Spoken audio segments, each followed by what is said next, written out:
So we get camp set up and hit the water, and it was so cold.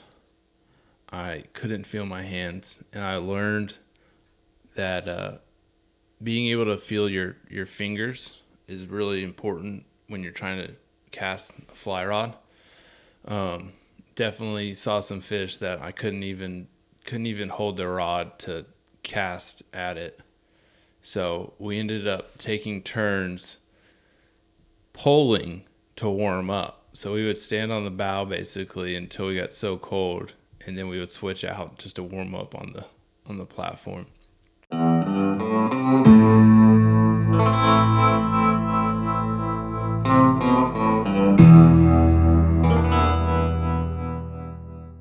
All right, guys, welcome to another episode of the Skiff Wanderer podcast.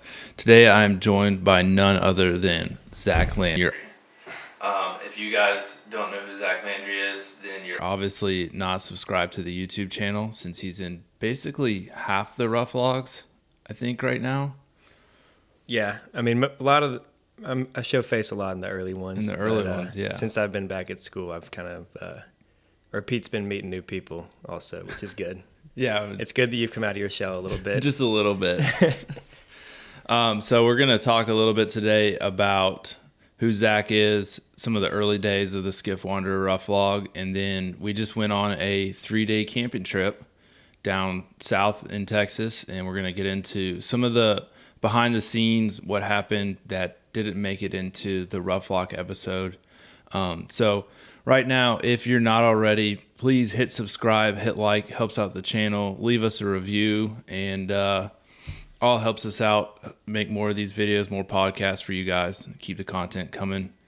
And yeah, so Zach, you want to talk a little bit about who you are, early days of fishing, how you got into the outdoors? Yeah. So yeah, like Pete said, I'm Zach. I'm 22 years old. I grew up in a city called Richardson, which is about 15, 20 minutes north of Dallas.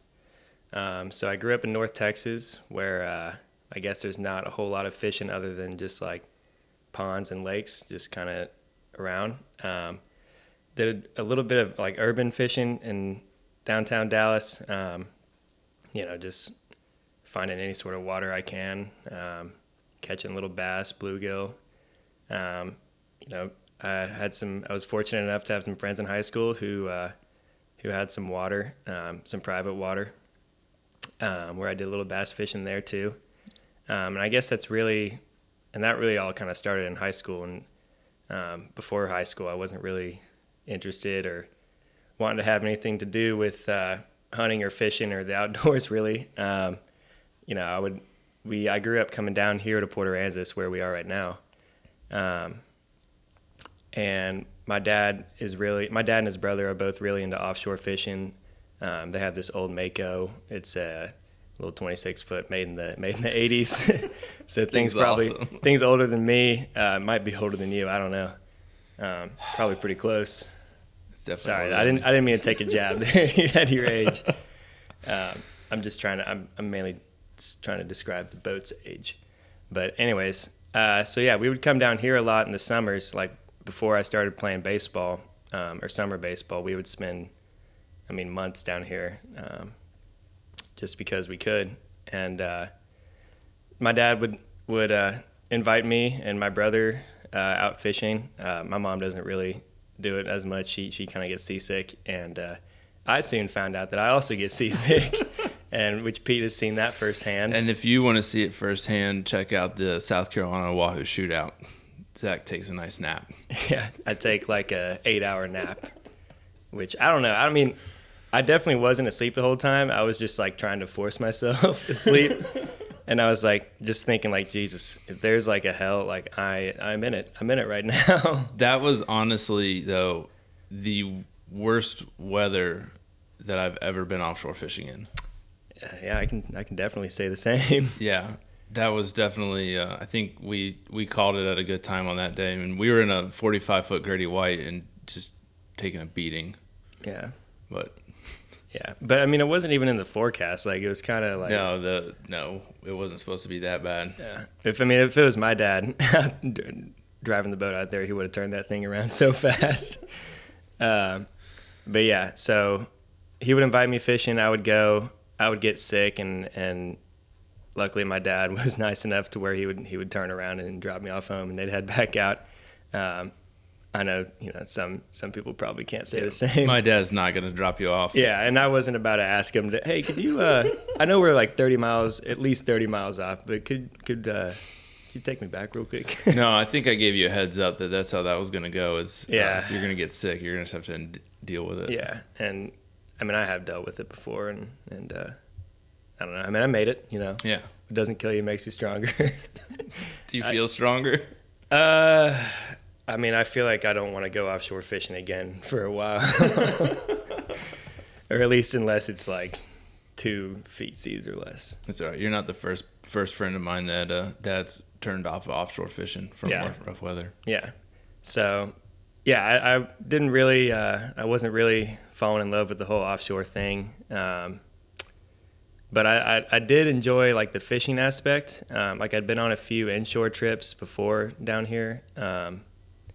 And I kind of wanted to explore that more. So what I did is one year for my birthday, I asked for a kayak, and I got a kayak.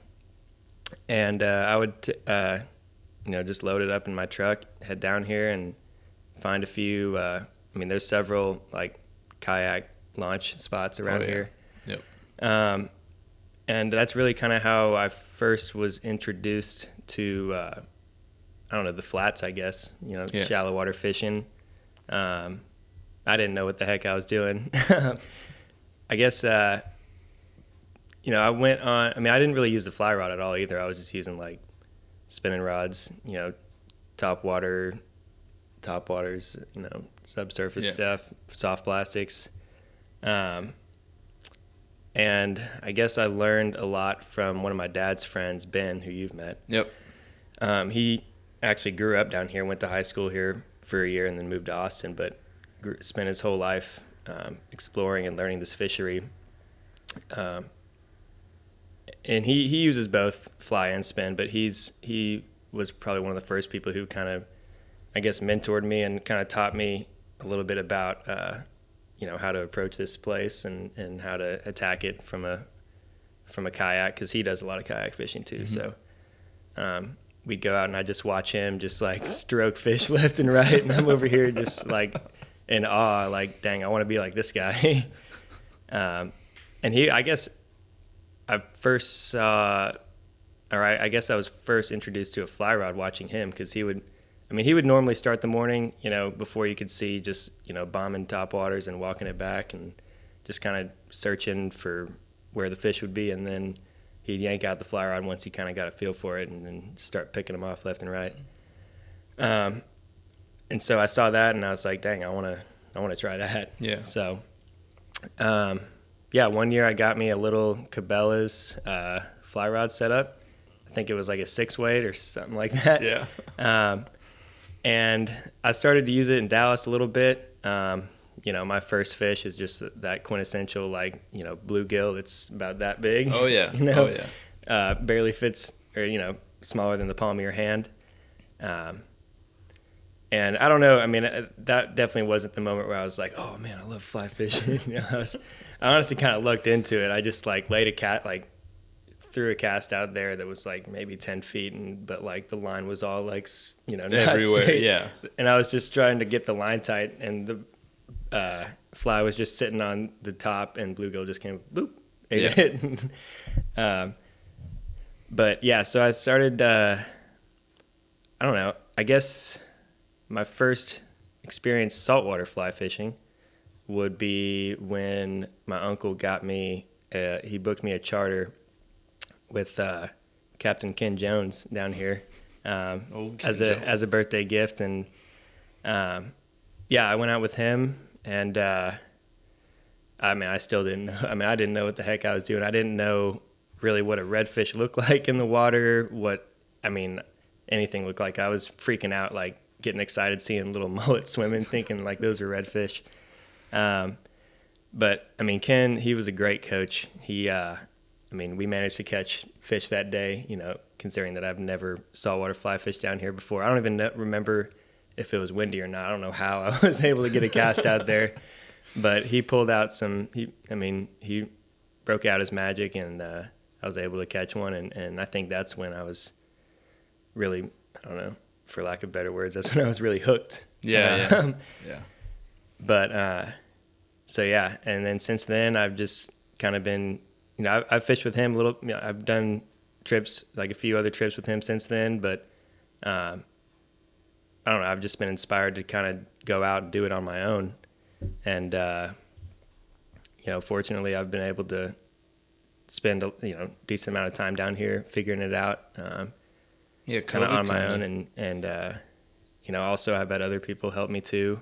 You know, like Ben included, you know, he was excited when he found out that I started fly fishing. And so he was, helping me out, and, you know, Ken, you know, he was a great coach as well. And he would take me out sometimes too on days that he didn't work, which was very nice of him. Yeah. But yeah, I mean, I guess that was my early, I mean, that was all happening in high school and early college years. I'm a junior right now, so really not that long ago. Like I'd say I've only been fly fishing for like 3-ish years. Yeah. You know, so I still got a lot to learn, and I'm really excited about, you know, the journey that I have ahead, and, you know, so we'll see. I don't know. Everybody says fly fishing can take you to amazing places, and, you know, I see it on YouTube and Instagram, and I'm like, dang, I want to go there, and yeah, I wouldn't, you know, want to go there if I wasn't fishing, you know. No, it's definitely, I think fly fishing and fishing in general, really, you know, a lot of it's just about getting in, having a good adventure, and going someplace new, which I think we've done a lot of. Just even locally, we've done a lot of, like, you know, hey, we could go over here and catch fish, or we could go, you know, someplace we've never been before, and we might catch fish, but we'll at least get to see some cool new water. And I mean, I know, like, looking at my Onyx, like, we've got tracks everywhere, just trying, you know, exploring. And I think we found doing that, you know, we've definitely there's a couple places that I don't really like putting on film because they're super kind of secluded. You're not going to find them unless you're, you know, polling for 4 hours that day. And then it's like, all right, well, now we got to get out of here. So we got, and I know we've definitely had a couple of days where we've run to one spot and not put the motor back in until it's time to go home, just exploring. And then love those days. And lately we've started trying to, you know, kind of adventuring further and further away from the house, which, you know, we'll get into. That's part of the whole wandering aspect. Yeah, right? exactly. No, that was part of the reason I put wandering in the name, is that exploration aspect. I mean, we did a big, you know, we've done a couple big trips out of Texas. We've gone to Louisiana, we've gone to Florida, we've gone to South Carolina. We saw fish in most of those places. Yeah.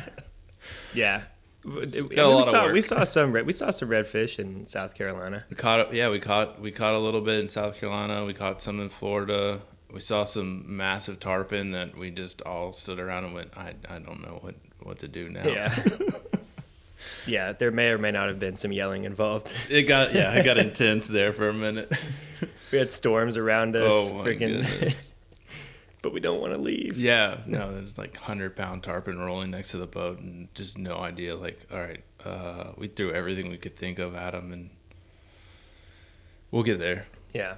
We just got to go live down there for a month and a half. But yeah, I mean, you talk about, you know, the environment that we find ourselves in, fly fishing. Like, that's really one of the main things it's taught me, is how to appreciate and respect the environment around me. Yeah. You know, because healthy environment means better fishing. So who doesn't want that, right? Yeah. So yeah, but I mean, I've definitely seen the other side, people not seeing it that way, and just kind of, you know, either just a lack of, like, I mean, I hope it's not a lack of, you know, empathy for the environment. I hope it's more of just they don't know. Unawareness. Yeah. Which I think there's both scenarios there, but yeah. Anyways, and then you talk about seeing all the tracks on Onyx, I mean, I love looking at that and being like, man, I remember that. Yeah. I remember that stretch. Like that was awesome. Yeah. I also like look. I mean, there's a bunch of places we haven't, but there's still tons of places we haven't been. Yeah, right? I know. Like last summer, towards the end of the summer, I got into an area and just realized that I found a giant area that I could get into that I just hadn't made it that far yet, and still I probably won't even be able to get back in there, for another few months till the weather turns. But it's definitely, we keep finding newer and newer places, and I know that's one of the things I've really grown to love about fly fishing and being on that skiff is just the places I can get into and where we can go, and then who we meet. Yeah. Oh, that's awesome, and what I really love about the whole community. Yeah. Which, speaking of community, it's kind of ties into how we linked up. I don't know if you remember. I think we just ran into. No, we almost ran into each other. At a boat I ramp. saw you at the. I mean, I've seen you I saw you at the boat ramp several times before. Yeah. And I was down here with one of my high school buddies during the COVID summer. Summer. He was working down here. We were we were living in an RV down here in Port A, and we were playing music. He likes to play the guitar as well. Yeah. We share that hobby. We played a few gigs. Didn't make a whole lot of money from it, but it was still a fun experience. Something I can definitely mention in some job interviews. You got an album coming out? Maybe, I don't know. He just got this new what was it, Telecaster. It's pretty sweet. Yeah. All white, icy white. So I don't know. And he also took this country song, or not country, but just this songwriting class. Yeah. So he wrote a few songs, and some of them were pretty good. Yeah. But I don't know, maybe an album, we'll see. But no, that I think either you hit me up or I hit you up on Instagram, and we were like, hey, you want to fish together? Mm-hmm. And then I think that first day we went out on the Ancona, I can't even remember how we did. We didn't film. I just remember going out there being like, don't look like an idiot. Oh, I remember. Yeah. Because I was, I didn't want to, like, that was really my first time fishing with someone that I didn't really know. Yeah. Some dude some rando I met on social media. It's just become how we meet. Well, I mean, I saw your Instagram and I was like, shit, he's got 10K followers. Yeah. Like, oh, jeez. this guy's got some clout. Let's try and fish with him. And then I later discovered you had a YouTube channel too. Which, yeah. I guess you didn't bring the camera that first day, right? We didn't film. Yeah. The camera just goes with me. Yeah. Yeah, but you didn't. Except for this morning episode. When I made it halfway here without the camera. Yeah. It's all right. And I enjoyed the extra little nap, little snooze sesh. No, and then the next day we went back out. We took I don't know if it was the next day, but we went back out. We took the Sabine, and we actually didn't really even fish off the Sabine. And if you want to check out, that was episode. I can't remember the number of the episode, but that was the first fish on the fly. Definitely single digit episode, not one of the early ones. Super early ones. ones. That was we got into this really cool area, parked the boat because it got too skinny for the boat, and then we were in like ankle deep water, just chasing redfish, backs out everywhere. Yeah, backs out. That's still one of my favorite days out there. Yeah, that might have been. I mean, I did not have a whole lot of experience wade fishing. Yeah, and I was like, I don't know. I mean, I was kind of tripping, like trying not to step on crabs and stuff. we were seeing a lot of crabs out there, and I was like, I really don't want to step on one of these. But then just getting that close to the redfish, I was like, geez, like this is pretty sweet. Yeah. And effective too. Super effective. But yeah, I mean, wade fishing, it can be like that. It's fun. Yeah. It's definitely my favorite way to chase them. Yeah. Just when the water's not freezing cold and you don't have waders. It's still not too bad, but no, I preach constantly, like if you're having issues, if you're seeing fish and they're spooking really hard, then park the boat and get out and start walking. Because they feel that. I mean, they feel the boat pressure, and you can tell it puts them on edge. And for whatever reason, getting out, they get a little more friendly. Yeah. Not super friendly, but a little more friendly. Yeah, I mean, yeah, and just the fact that you can just switch angles just in an instant. Yeah. You know, if Yeah. the wind's not right, all you have to do is just turn your body. Yeah. You know, make that cast a lot easier. So yeah, I definitely. I mean, if you're, I mean, I know I did a lot kayaking early on, which you know, is obviously displaces less water than a skiff, but I still didn't even really know how to sight fish back then either. I was just kind of blind casting, but yeah, I mean, if you're doing that, don't be afraid to get out and walk a little bit too. Just throw your kayak in the mangroves and just walk a little bit. All right, so as usual, I'm recording and my camera dies after 20 minutes.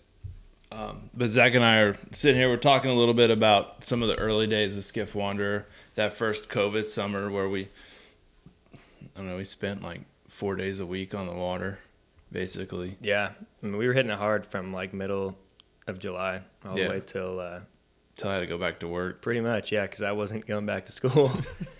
No, and then I don't know. I learned a ton that summer about everything fishing wise. Well, yeah, just being able to be on the water that consistently, you'll pick things up really quick. Especially on weekdays too, when there's not 100 people out there. Yeah, no, that was the part I enjoyed the most. Being like, man, I've never done this. Like, I've only been able to fish in the summer when it's, you know, prime, like peak busyness, peak busy down here, or just on weekends too. So, I mean, that was super fun being able to do that. Yeah, I didn't realize how much I enjoyed it till. I mean, I knew I enjoyed it, but then we went out this last weekend and there was boats everywhere, and it's duck season, so there were duck hunters. If we weren't sitting next to a flats boat, we were sitting next to an airboat. Yeah, and we found a couple spots where we kind of had to run a little ways away from the boat ramp, but we started finding some more secluded spots. But then let's see, we spent that first summer, and then I came back from work, and when was that? 2020. No, like when did you get back from work? I can't remember. Was it? All I know is I got back from work, and then I was like, hey, do you want to go to Louisiana next week? Yeah, well, we talked about it before. We'd been talking about it, but we didn't know if it was going to happen. Yeah. Oh, you were definitely you were working through like the fall here. Yeah. And that was when I spent a lot of time fishing with Dylan down here. That's right. I think we did. I think I fished with Dylan before Louisiana, which Dylan, hurry up and get down here so we can go freeze to death. Yeah. Was that trip? Was it me, you, and him on the Maverick? Yeah, on the Maverick. And then, God, what episode was that?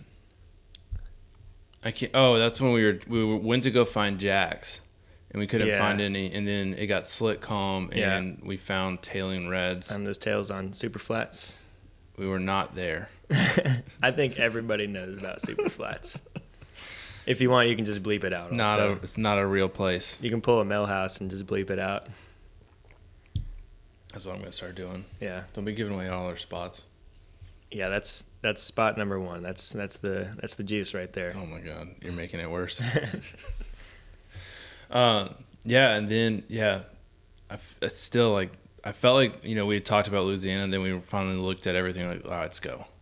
We basically packed up the truck, ran over there, and that was some amazing fishing.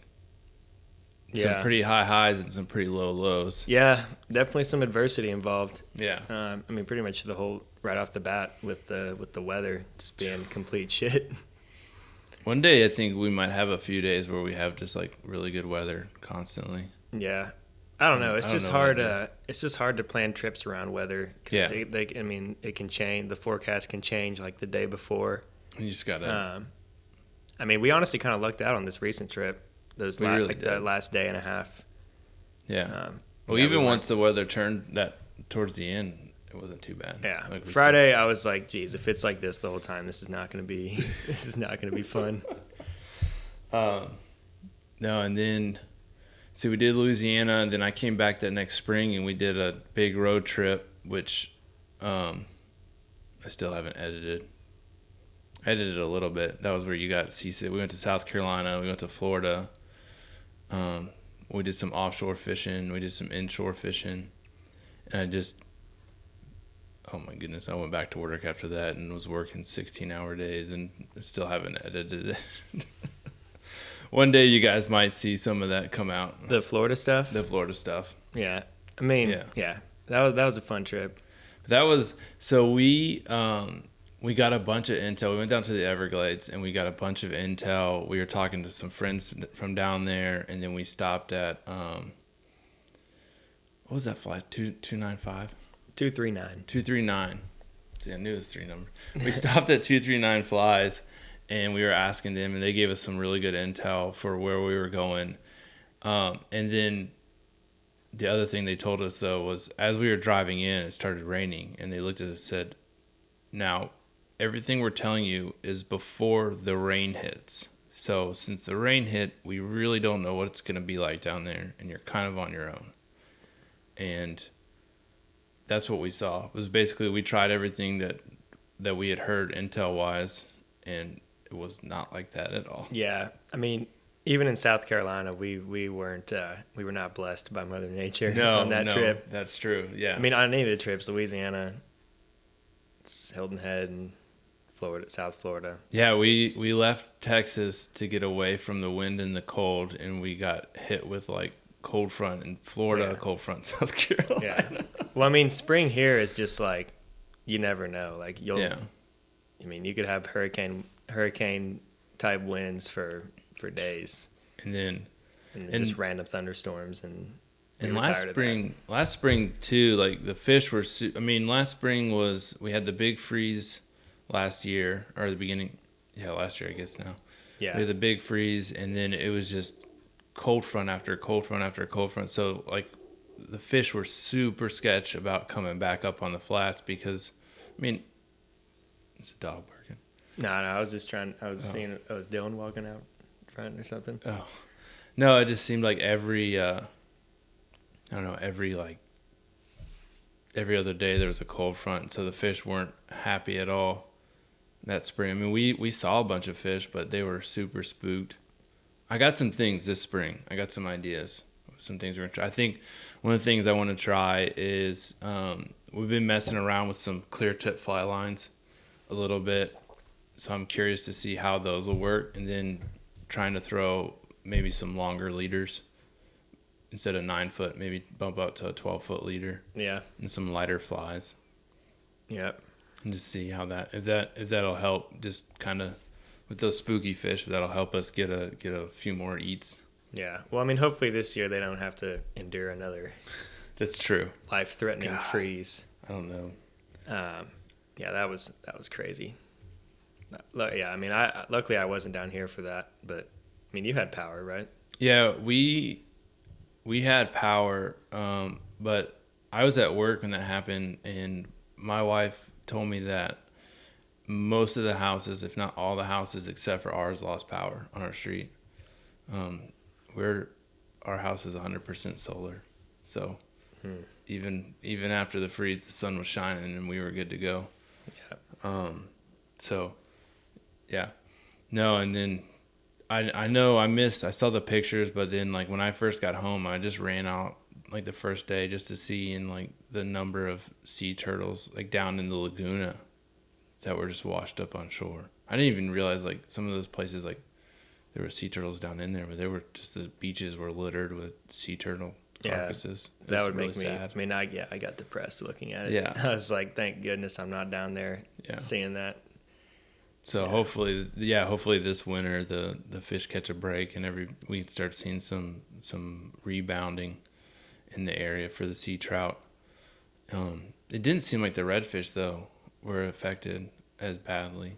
Nah, they're tough. Yeah, they're resilient. I think too they're a little more geared towards as the weather changes going to find deeper water where trout tend to hang out in their happy spot whether they're freezing to death or not. Yeah. Maybe, who knows? Someone does. Yeah. But yeah, I know. I was talking to, I think the last time they had a freeze down here like that was in the 80s. Yeah, And, I heard that. I don't remember how. I think I was asking Ben, like, how long it kind of took before the environment began to, I don't know, recover. Yeah. And before the mangroves came back, and I guess a lot of the seagrass too, and the fish population. And he was saying, yeah, okay. And he was saying, like, it would take probably, 3 to 5 years minimum. So, Yeah. which, that's doesn't seem like a lot, but, it is. And it doesn't seem like a lot in the long term, but I mean, you can definitely, I don't know, it feels like a long time for me. Feels forever. No, I mean, this summer definitely started seeing some mangroves popping back up through in the marsh, but it was weird. It was just bizarre, like summer weather, and you look out across the marsh and it looks like fall or winter. Yeah. Like just all brown. Just all brown. But there's spots of green coming back. I think, 3 to 5 years, hopefully. We as a community will all leave the fish alone and let them bounce back to the numbers we want to see again, which I think we will, hopefully. Yeah. I mean, Mother Nature will do what she does, Yeah. All right, so Zach and I got back last night from spending 3 days down in Arroyo City, and we did a little camping and a little fishing. I had...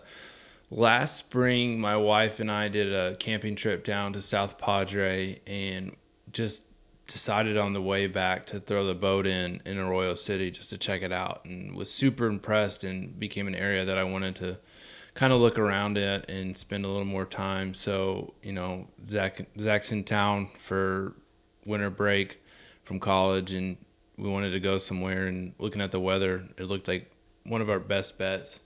So we loaded up the skiff, loaded up some camping gear, and hit the road, and spent 3 days.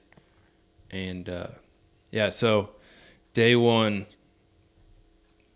we pull up. It's freezing cold. Cold front came through the night before. It's 50 degrees.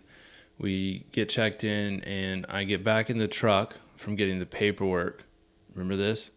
And some guy walks up to the truck or drives up to the truck, and he's like, "Yo, man, is that a Sabine?"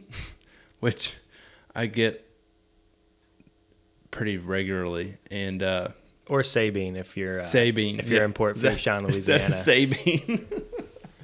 That's right. That happened in Port Fourchon. And he told us, he's like, "Hey, go check out the Spoil Islands." And we're like, "Yeah, okay, man." Which turns out he was onto something there. So we get camp set up and hit the water, and it was so cold. I couldn't feel my hands, and I learned that being able to feel your fingers is really important when you're trying to cast a fly rod. Definitely saw some fish that I couldn't even hold the rod to cast at it. So we ended up taking turns poling to warm up. So we would stand on the bow basically until we got so cold, and then we would switch out just to warm up on the platform. But we pulled up and immediately had some duck hunters shoot in front of us and get on our line and start duck hunting. So we had to kind of call an audible from that. I don't know. I thought, we didn't catch anything that first day, but we saw some fish. Yeah, I mean, we found some shallow water that was clear. I mean, it was super cloudy and windy, so we couldn't see much. But we saw a few, and then from there? I mean, we didn't. We pretty much pulled the whole time. We didn't jump up and move much, did we? No. We just stayed in one little area the whole time. Yeah. And I guess we started seeing them on the back side of one of those islands. Yeah, kind of in the lee, away from the wind. Yeah, but when we were so cold at that point, I was kind of losing focus and was trying to stay warm. Just wanted to get warm. Was hungry, wanted to eat a tortilla and turkey sandwich. I don't even know if you call that a sandwich, really. Would that be a wrap? A wrap. Yeah, there we go. Some delicious wraps on this trip. Yeah, but I mean, I don't know. I guess we could have caught that one fish that if I didn't just get way too amped and jerk that fly away from it. Oh, yeah. Because it was tailing. What'd you do? Well, it was tailing. Then it took me a few casts to put it on him, and then I put it on his nose, and then I don't know. Fish kind of made a move like it was going to eat it, and I just like was kind of just pulled it out of his choked. mouth. In short, I choked. Did you pull that out of his mouth too? I know you had a couple. I mean, I don't know if it ever got in his mouth, but yeah, I mean, I definitely didn't do what I was supposed to. I've definitely done that, like especially like this. So this is my first time back on the water in 3 months. Yeah.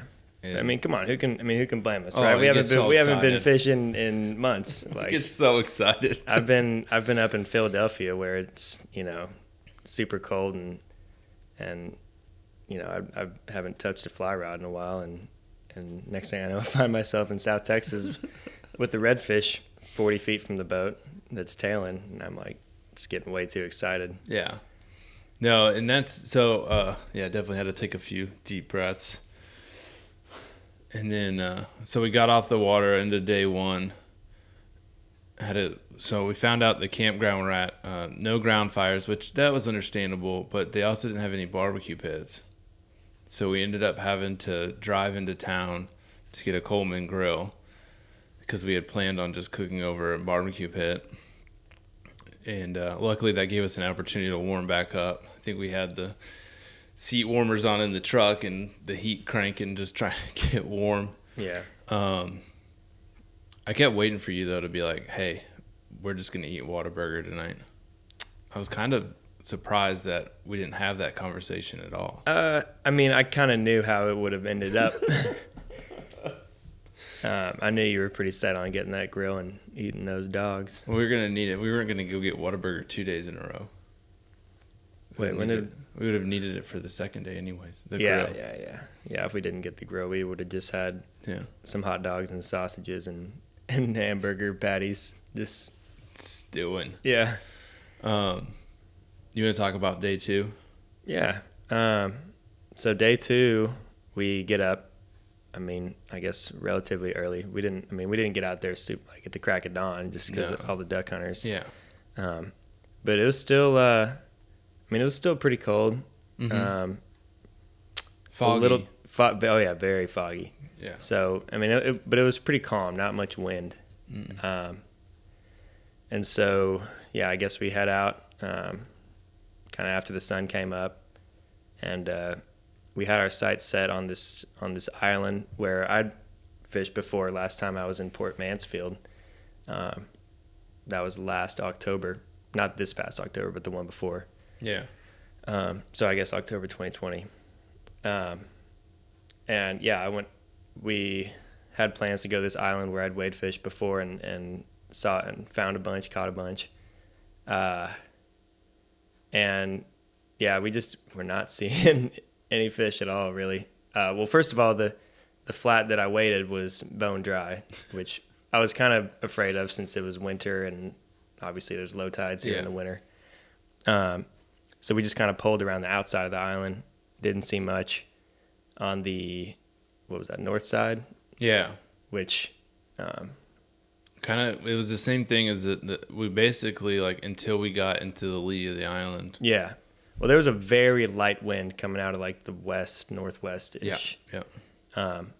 But, yeah, our best visibility was on that side, I guess, first thing when we got out there. And then we got to the backside where it was pretty much slick calm at that point, and started seeing a few tails pop up, and I guess you managed to. I was pulling at that point, and you managed. It was you.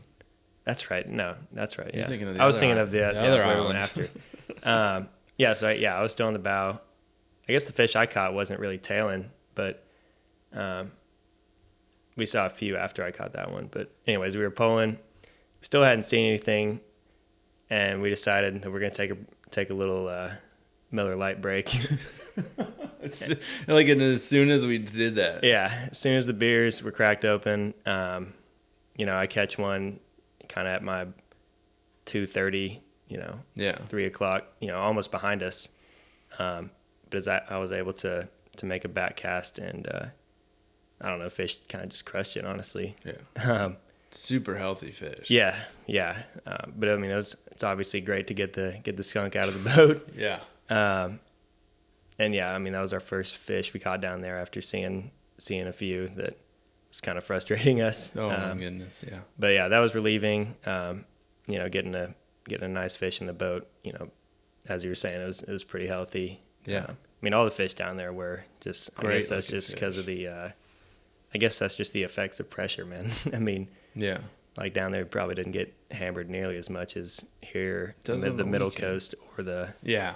Yeah, I mean, everywhere does at the weekend at this point, pretty much. But no, I know what you mean. Like, there's definitely like limited water access in that area, so a lot of those fish don't get as much pressure because it's a lot harder. There's not as many options for getting on the water, and then there's not as many, major population centers. Mm-hmm. But yeah, so I catch that one, and then Pete hops up on the bow, and that's when we start seeing tailors, which they weren't. I mean, I was licking my lips, being like, man, all right, we're in them now. Like, we're about to catch like 3 or 4 of these. But I mean, Pete was putting casts on them. He was hitting them right in the middle. He was hitting them, just on the outside of them, hitting, beyond them and stripping the fly back towards them. And I don't know. I don't know if it was the type of fly we had on, but they just didn't want any business to do with it. They did not. So yeah, that was a little bit frustrating also. But I don't know, after we did that drift and stopped seeing those fish, because at that point, I guess the sun was high. It was kind of there was kind of a glare showing up. Yeah. Yeah, that's when we moved. We Yeah. listened to our parking lot buddy. Yep. We went to check out the We island. headed back towards the main, I guess that's the ICW, right? Yep. Headed back towards the ICW, and took a little lunch break. We pulled up to the Spoil Islands, took a little lunch break, and then not even like 5-10 minutes in to the Just tails everywhere. yeah, like not even 10 minutes Super in happy fish. when I'm pulling. We start seeing tails pop up just like left and right. Pete catches one finally, which is which was nice. It was and nice. Then I guess we saw more of those tails and get a little cocky, and Pete's like, all right, let's get the drone out, let's get the drone eat. And then So we mess around with that, and we just can't manage to catch another one. No. I don't know. We had to reposition to get the sun at our back. Yeah. After that, and then while we were making that push, the wind shifted out of the east and just threw a bunch of dirty water up on the flat we were at. Yeah. And we stopped seeing it. They were kind of rising, but we just couldn't make it happen. Yeah. I mean, there was definitely some user error involved. I definitely messed up a few more hook sets, which is going to haunt me, but oh well. So just a quick pro tip. I guess it's a pro tip. Strip sets. Everybody, it's weird because, whenever you see anybody talking about a strip set, they're always like yanking really hard. And the reality is, like, when you're going to a strip set, you're pretty much just, there are situations when that's the case. But, most of the time that fish has that fly in his mouth, and it's more of just adding gentle pressure and then just holding that line so that you've got good pressure on that line, and then basically pulling it, not fast. You don't want to pull it too fast because you can, as we saw, you can pull it out of their mouth. But you just want to basically slowly, constant pressure on that line, and then normally, a lot of times what I'll do is I'll give that constant pressure and then just try to hold it, and then I'll do a couple jerks on it just to make sure it's really good and in there. that's at least with redfish. I can't really speak too much to, some other fish species.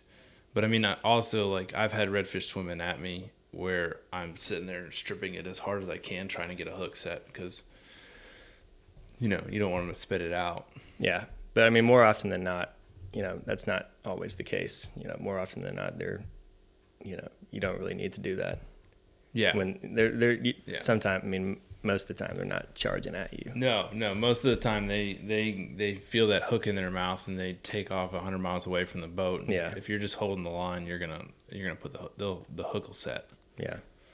But yeah, I don't know. That was definitely my first time kind of dealing with hook set issues, so it was a little bit frustrating. I guess it just kind of crept in there from taking time off, but definitely. I mean, that's this past summer. I think you can ask Dylan. Dylan watched me pull one out of a fish's mouth. Like literally, as soon as he opened the mouth, I like strip set, and he didn't even have time to eat the fly. I just got so excited. Mm-hmm. Which, oh well, happens. I mean, yeah, you can't get upset. No. But yeah, so we have some success at the Spoil Islands, and then from there, I guess we wanted to go find some clear water. Yep. And found it. I don't know what made us go. I mean, why did we go there? It was idea. We just kind of ran and saw these just little, nesting islands or whatever. Pretty much, yeah. We're like, let's fish around here, and I mean, also the main thing was because we saw clear water. Yeah. But what we didn't know is that there was like this, like we were pulling along, saw a few fish here and there, and then we come up on this like deeper channel that we didn't know about. And then looking back on the map, you can kind of see it a little bit. I mean, there was. I don't know. I don't want to say like maybe get the depth wrong, but it wasn't like it was really subtle. Yeah, I mean it was something. It was something that like where it was deeper than others, but for the most part, like it was pretty subtle. Difference. Yeah. But it was covered in redfish. Yeah, I mean it was slick calm. It was like looking through like a fish tank, honestly. Yeah. I mean there were fish in the channel, there were fish on the edge of the channel, there were fish everywhere on the shallow water, out around the channel. Super spooky fish. But yeah, we just didn't we just couldn't connect there. No, they were seeing us we were watching them run away from us, I don't know, 100 feet away. Yeah. Like, which I don't know if that was from the bay boat. Like there was also a bay boat at the east end of the channel.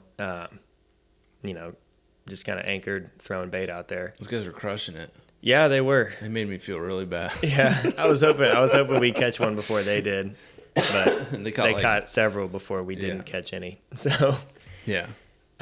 Still, it was a beautiful little spot. Yeah, I mean, shoot, I didn't really care. I mean, I was like, we're seeing fish. Like, this is better than not seeing fish. Yeah, right? Definitely. And then there towards the end, when the sun was kind of setting, we saw a few tails too. But I mean, even those guys were spooky.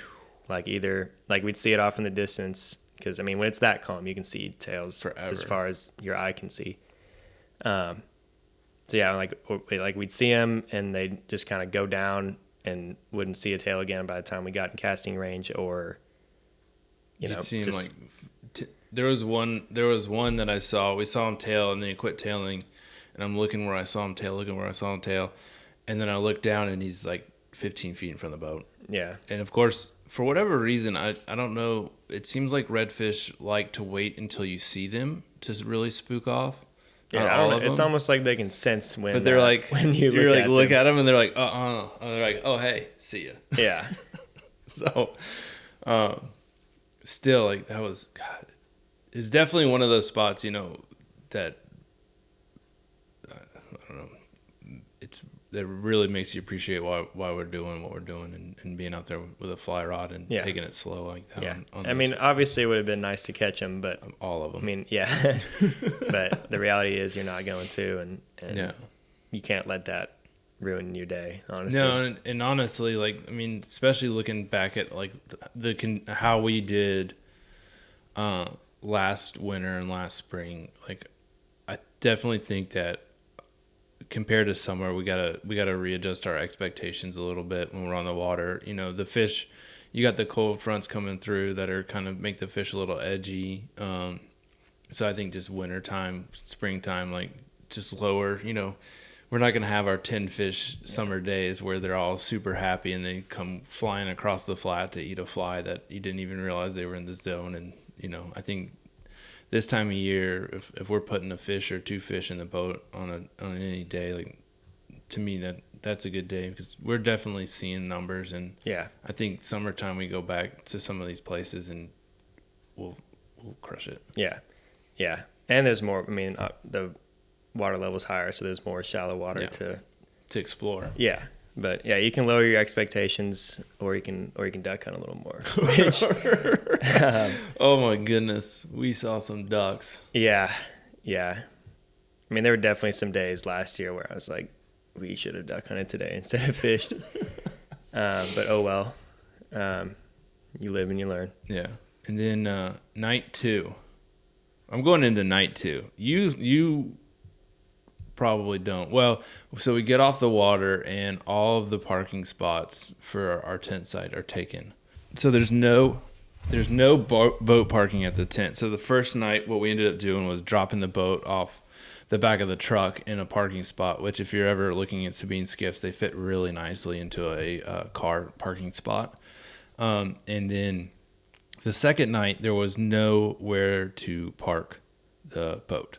So we ended up sitting in the boat ramp parking lot, cooking dinner on the tailgate of the truck.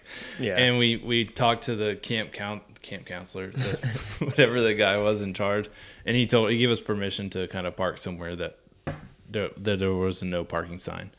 Just pop it up on the curb, Yeah. Just park on the side of the road. So we were parked. All right, man. All right. Sounds good. And then, that night got interesting. There was a party going on. You were asleep, but there was a party going on in the campground. Yeah, at 11 o'clock at night. I can sleep through anything. Yeah, so I was awake. That was definitely a you issue. There was blasting music and talking. And I was like, oh my God. And then Zach started snoring. I don't believe that because I've never had anybody tell me I snore. I have slept. I have, I guess, sleep talked and laughed, and also made frightened noises when I'm sleeping. That's allegedly what my roommate says. But I guess the most eventful thing for me that night was waking up at 3 a.m. to go piss and then seeing a coyote next to the restroom, and I was just in such a daze. I was just like, "Oh, hey, how you doing?" Look at this dog. Yeah. Who left their dog out? Come here, boy. Come here. Let me pet you. Oh my goodness. But yeah. No. So day 3, we woke up.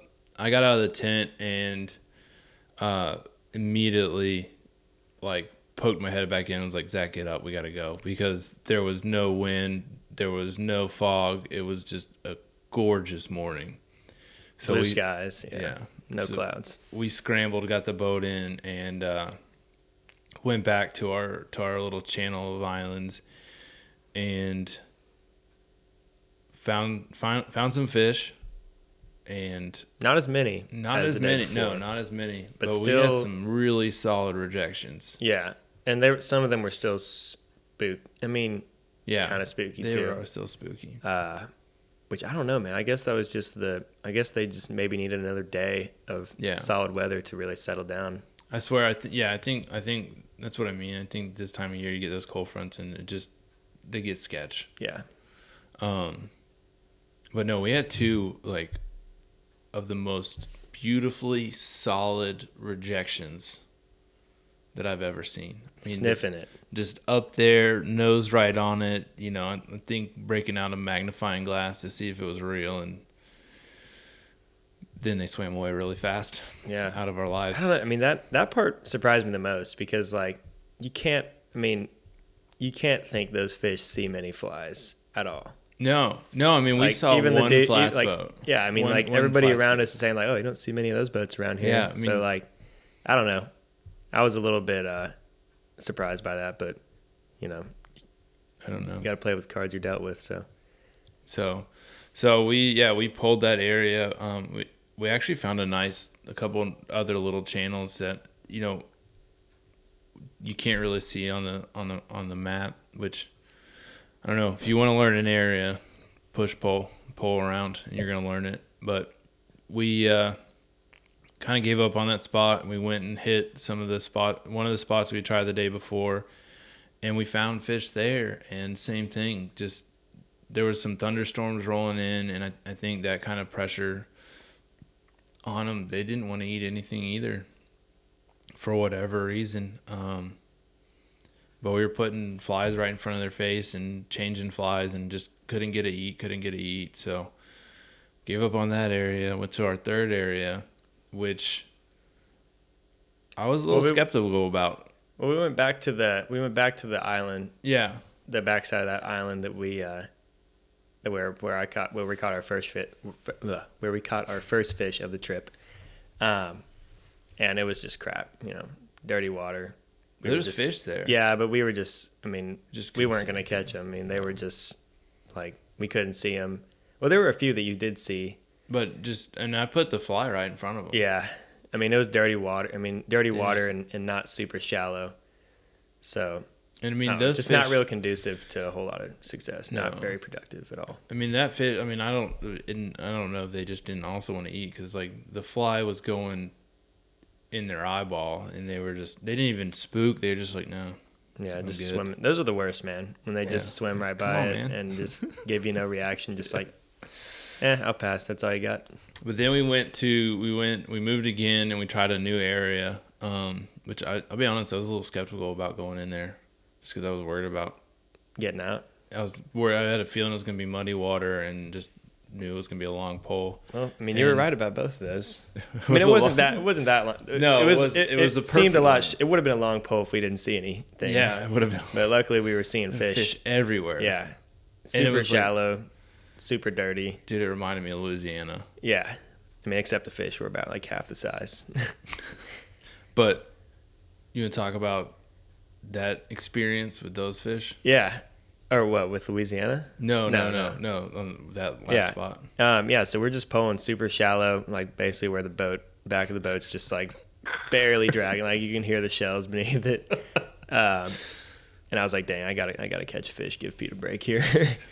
And yeah, we saw some, and what were we throwing first? Did we go straight to that rabbit tail fly, or did we throw we went straight to this fly that's you can kind of explain it since you bought it. It's a deer hair hackle, and then just a strip of rabbit fur for a tail. And that's it. And it was black.